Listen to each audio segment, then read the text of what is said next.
बुरा ज़रूर लगेगा आज कुछ बच्चों को मेरे इस वीडियो से, मुझे मालूम है, बट फिर भी मुझे ये वीडियो बनाना पड़ेगा क्योंकि ये वीडियो बहुत बहुत बहुत ज़्यादा लोगों के लिए बहुत ज़रूरी है। सबसे पहले तो उन सभी बच्चों को जिनके 12th में अच्छे परसेंटेज आए हैं, दिल से कॉन्ग्रेचुलेशंस, और ईश्वर करे आप जीवन में बहुत बेहतर करें। पर ये वीडियो यार उन बच्चों के लिए है ही नहीं, ये वीडियो उन बच्चों के लिए है जिनके परसेंटेज कम आ गए हैं और कहीं ना कहीं जितना वो एक्सपेक्ट करके चल रहे थे उससे काफ़ी डिसअपॉइंटेड है, निराश है कि यार पढ़ाई की, सब कुछ किया पर बहुत डिसअपॉइंटमेंट है।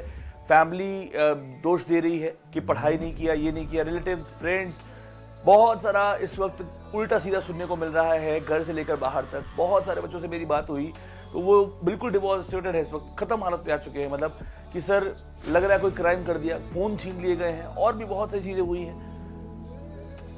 ठीक है, मैं मानता हूं, मैं बिल्कुल नहीं बोल रहा, मैं तुम्हारा पक्ष यहां पे नहीं ले रहा। पेरेंट्स सही है यार, उनका गुस्सा करना हक बनता है क्योंकि उनको उम्मीद थी तुमसे। पर बेटा एक बात समझो, उम्मीद अपनों से ही की जाती है। वो तुमसे अटैच्ड थे, तुम्हारे इमोशनल उनसे अटैच थे, इसलिए उनको तुमसे एक्सपेक्टेशंस थी।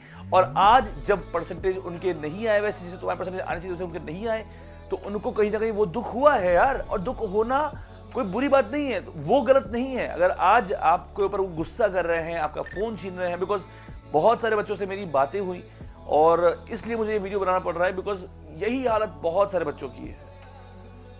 बट मैं बेटा हमेशा एक चीज बोलता हूं, ये वीडियो मैं क्यों बना रहा हूं, बिकॉज मैं, आप लोग मुझे BBR बोलते हो, यानी बड़े भैया बोलते हो। जब बड़े भाई बोल दिया है तो यार मैं मानता हूं और मैं उस चीज को वैसे लेता हूं। आज आपका परसेंटेज कम आया है, ठीक है, दुख हो रहे हैं, ठीक है, गलती है। मैं आपको साथ नहीं दे रहा हूं, नहीं, मैं उनमें से हूं ही नहीं कि मैं बोल दूं इट्स ओके बेटा, कोई बात नहीं। बुरा तो मुझे भी लगा है, मैं भी गुस्सा हूं आपसे, मेरी भी आपसे उम्मीदें थी आप अच्छा परसेंटेज लाओ। बट मेरा हमेशा से एक बिलीव रहा है यार, मैं समाधान पे बात करता हूं, समस्या पे नहीं। जो हो चुका है उस पर बात करके मैं आपको और डिसअपॉइंट नहीं करूंगा। मैं आपको बस इतना कह रहा हूं कि एक चीज समझो कि जिंदगी खत्म नहीं हुई है। ठीक है, आज रोना आया होगा, बहुत दुखी हुए होगे आप, आपका कुछ उल्टा सीधा करने का मन भी किया होगा, बट मैं आपको ये चीज कह रहा हूं, यू आर नॉट अलोन। बेटे आप बिल्कुल भी अकेले नहीं हैं, हम सब तो है ही आपके साथ।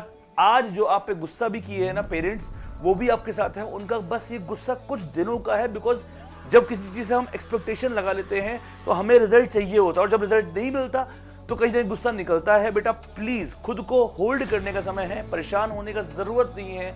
आई नो बहुत प्रेशर है, हाँ, और तुम्हें उनकी क्यों परवाह पड़ी हुई है जो तुम्हारे दोस्त हैं, उल्टा सीधा बोल रहे हैं, रिलेटिव हैं। किसके रिलेटिव अच्छे होते हैं? मुझे तो नहीं मिला आज तक भी, मुझे कोई नहीं मिला ऐसा, मेरे तो नहीं थे, किसी के भी नहीं होते। मैं उनकी बात को दिल से कौन लगाता है? क्यों लगा रहा है तू दिल से? अगर किसी रिलेटिव ने उल्टा सीधा बोल ही दिया, किसी रिलेटिव ने तेरे से कंपैरिजन किसी का कर भी दिया, तो तुम्हें दिल से लगाने की क्या जरूरत है?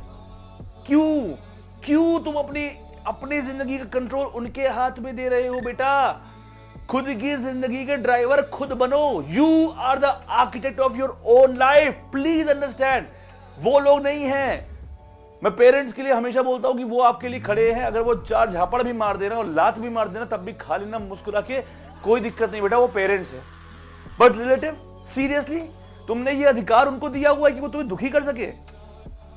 इतना हल्का काम ना करो मेरे भाई। बेटा अभी तक तुम ना एक शेडो में जिंदगी जी हो, 12वीं तक शेडो में, अपने पापा की, मम्मी की, भाई की, बहन की। तुम्हें पता नहीं है समाज कैसा है, क्या है, क्रूअल है। सिवाय पापा मम्मी के तुम्हारी जिंदगी में एक बात याद रखो मेरी, कोई तुम्हारी खुशी से खुश नहीं होगा, ये बात गांठ बांध लो। और तुम्हें किसी को खुश करने की जरूरत नहीं है, तुम्हें खुद खुश रहना है। खुद खुश दिखो या ना दिखो, पर रहना बहुत जरूरी है। पर आज की डेट में जब मैं तुम जैसे लोगों को देखता हूं, 16 से 18 19 साल के बच्चों को देखता हूं, तो ये खुश होने का प्रिटेंड जरूर करते हैं स्टेटस पे, इंस्टाग्राम पे, स्टोरीज में, बट कहीं खुश नहीं है। दिल दुखी है, लग रहा है यार कि यार ऐसा भी क्या क्राइम कर दिया, ऐसा भी क्या गलत कर दिया, ऐसा भी क्या कर दिया। तो बेटा देखो ऐसा है ना, मुझे मालूम है कि तुम लोगों को लग रहा होगा कि आज घर वाले तो ओवर रिएक्ट कर रहे हैं, बट सच ये है कि वो ओवर रिएक्ट नहीं कर रहे हैं, वो वैसे ही रिएक्ट कर रहे हैं जैसे रिएक्ट करते हैं। अपने पीयर प्रेशर में आके तुम्हें कुछ भी किसी को भी नहीं बोल सकते। और ये जो मैं आज गुस्सा हूं, थोड़ा सा आपको लग रहा होगा अचानक सर वो क्या हो गया, अचानक कुछ नहीं हुआ।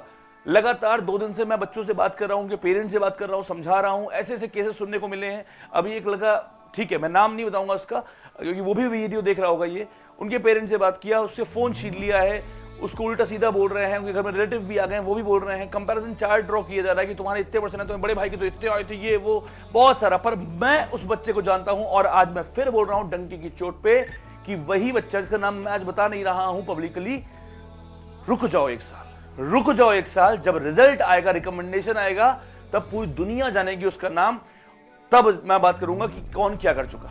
मैं मानता हूं यार कि परसेंटेज जरूरी है 12th में, पर इतना भी नहीं इसको इतना हवा बना लो। ठीक है, अगर आपके आज 55, 60%, 51% भी आए हैं, अच्छा आप मुझे एक बात बताओ, अगर हर एक बच्चा 90% ही लाए और यही नॉर्म्स हैं अगर समाज के, तो जो भी एंट्रेंस एग्जाम है सबका कट ऑफ 90% डाल देना चाहिए। जैसे एग्जाम्पल तौर पे ये एनडीए का जो एग्जाम है, अगर 90% ही सही है और बाकी सब गलत हैं, तो एनडीए का कट ऑफ जो है, एनडीए फॉर्म्स भरने की एलिजिबिलिटी जो है वो 50% क्यों है, 90% क्यों नहीं है? क्यों नहीं है? क्योंकि मेरे छोटे भाई और बहनों, मैं आपके दिमाग में एक बात डाल देना चाहता हूं, एक ढूंढोगे 1000 एग्जाम में मिलेगा जिनके 12वीं में 12th में 55-60% आए हैं और उन्होंने पहली बार में एनडीए क्वालिफाई किया है। ये चीज देखी गई है कि जिनके परसेंटेज 70, 60, 74 आते हैं, पर वो ओवरऑल ऑलराउंडर टाइप की पर्सनालिटी होते हैं, वो ऐसे कॉम्पिटिटिव एग्जाम को जल्दी क्वालिफाई कर लेते हैं कंपेयर टू उन बच्चों के जो 98, 99 परसेंटेज होते हैं, क्योंकि वो बुक पढ़ना, बुक रटना, उनको चीजें बहुत अच्छी आती हैं, पर जब ओवरऑल पर्सनालिटी की बात आती है तो कहीं ना कहीं वो लैक कर जाते हैं। मैं बिल्कुल बच्चों जो अच्छे परसेंट ला रहे हैं उनके खिलाफ नहीं बोल रहा हूं, पर मेरी इंटेंशन को समझो। जो एक बुक वॉर्म है, एकदम पूरा बस बुक सुबह से लेकर रात तक सिर्फ किताब ही चाटा है और 98% ले आया है, ठीक है, आई विश लाइफ में बढ़िया करे। पर जैसा कि हमेशा देखा गया है, अगर आप 10 साल का उठा के देख लो रिकॉर्ड, तो आप ये पाओगे कि 70-60% करने वाले कारनामे कर जाते हैं। और एंट्रेंस एग्जाम क्वालिफाई करने की बात करूं तो एनडीए तो चलो वैसे भी बहुत एवरेज एग्जाम है। एवरेज एग्जाम इस सेंस में है कि इसमें हाईफाई तो चाहिए ही नहीं। अब्दुल कलाम सर भी एनडीए एग्जाम में फेल हो गए थे, समझ रहे हो, एसएसबी में हुए थे पर फेल तो हुए थे। ब्रिलियंट माइंड भी लड़ जाते हैं, क्यों?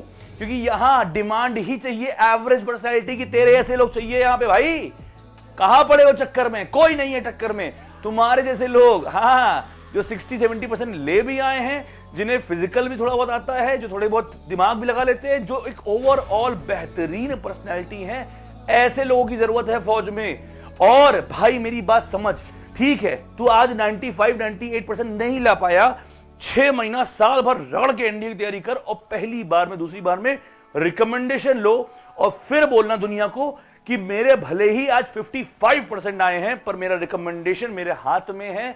और एक तरफ 95% वाले के पास कुछ नहीं होगा, वो कहीं बीटेक, बीएससी, बीए, बीकॉम कर रहा होगा, आई विश वो कर ले, पर फिर वो 95% वाला ना, उससे तुम कई गुना ऊपर जा चुके होगे, क्योंकि तुम कमीशन हो जाओगे 3 साल बाद। तुम घुस गए उस प्रोसेस में, घुस गए कि वो टेंशन खत्म हो गई तुम्हारे दिमाग की कि अब मुझे फ्यूचर में क्या करना है। तुम सेट हो गए। 12वीं के बाद ए ग्रेड का एग्जाम एकमात्र होता है एनडीए, जिसको कोई भी बैकग्राउंड का बच्चा हो, चाहे आर्ट बैकग्राउंड का हो, कॉमर्स बैकग्राउंड का हो, मैथ बैकग्राउंड, साइंस बैकग्राउंड, किसी भी बैकग्राउंड का बच्चा इस एग्जाम में अपीयर कर सकता है। ना ही सिर्फ अपीयर कर सकता है बल्कि क्वालिफाई भी कर सकता है और क्वालिफाई किया है। और इस एग्जाम में क्लियरली कहा गया है कि 50% से ऊपर होने चाहिए, जो कि तुम्हारे हैं। तो स्टॉप क्राइंग, स्टार्ट लर्निंग, मेहनत करो, उठो। ठीक है, परसेंट खराब आया, मैं उसका कोई तुम्हें एक्सक्यूज देने नहीं दूंगा कि ये हो गया वो हो गया, पर अब ये तुम्हारी जिंदगी का एक सच है जो नहीं बदलने वाला। पर एक सच ये भी है कि मुझे मालूम है कि तुम वही हो जो अब उठोगे, बांधोगे खुद को और खुद से एक ही चीज कहोगे, इट्स ओके, जो हो गया नहीं बदल सकते। पेरेंट्स को रिस्पॉन्ड नहीं करोगे निगेटिवली। 6 महीना या साल भर एकदम तपस्या मोड ऑन करके पूरी तरह से खुद को लगा दोगे और पहली बार में एनडीए एग्जाम क्वालिफाई करोगे, रिकमेंड होगे, रैंक 1 लाओगे और फिर बोलोगे कि यस आई डिड इट और अब मेरा हक बनता है बोलने का। तो मेरे छोटे भाई और छोटी बहनों, इस समय परेशान होने का नहीं है, कोई और गलत डिसीजन लेने का नहीं है। इस वक्त तुम्हें सही डिसीजन लेना है, खुद को काम करना है, खुद को 6 महीने के लिए डाल दो पढ़ाई में और फिर देखो कैसे इंडिया क्वालिफाई होता है। और फिर तुम बोलना कि हम, मेरे साथ मेरे बीवीआर हैं, मुझे किसी बात की चिंता नहीं है।